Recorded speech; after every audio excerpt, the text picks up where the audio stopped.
भोंदूबाबा अशोक खरात हा सध्या पोलिसांच्या ताब्यात आहे। पोलिसांनी त्याला अटक केली असून त्याची कसून चौकशी सुरू आहे। राज्य सरकारने अशोक खरातच्या प्रकरणात स्थापन केलेल्या एसआयटी कडून आज चौथ्या दिवशीही तब्बल 7 तास अशोक खरातची चौकशी करण्यात आली। अशोक खरात याच्यावर आज आणखी एका महिलेने अत्याचाराची तक्रार दाखल केली आहे। या प्रकरणी अशोक खरात याच्या विरोधात आज दुसरा गुन्हा दाखल झाला आहे। खरात याच्या एसआयटी चौकशीनंतर क्राईम ब्रँचने अशोक खरातचा ताबा घेतला।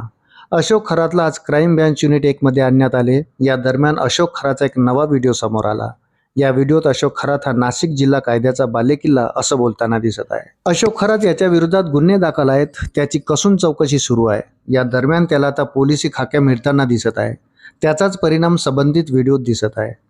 या व्हिडिओत तो पोलिसांसोबत लंगडत चालत आहे। यावेळी तो नाशिक जिल्हा कायद्याचा बालेकिल्ला अशी घोषणा करतो। तसेच ताकद राहिली नाही असंही तो बोलताना दिसतो। दरम्यान अशोक खरातच्या चौकशी दरम्यान कमालीची गुप्तता देखील पाळली जात असल्याचं दिसत आहे। अशोक खरात याची एसआयटी मार्फत गेल्या 4 दिवसापासून कसून चौकशी केली जात आहे।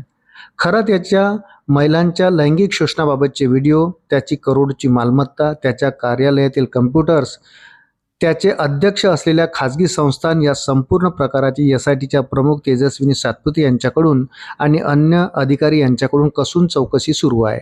गेल्या 3 दिवसापासून खरात याची नाशिकच्या पोलीस हेडक्वार्टर येथील हिमांशू पोलीस क्लब येथे तासनतास चौकशी केली गेली आहे। यातच रविवारी देखील खरात याची एसआयटी कडून चौकशी करण्यात आली।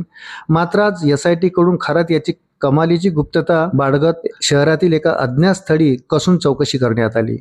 एकूणच भोंदूबाबा अशोक खरात याच्या तपास प्रकरणाची व्याप्ती वाढताना दिसून येत आहे।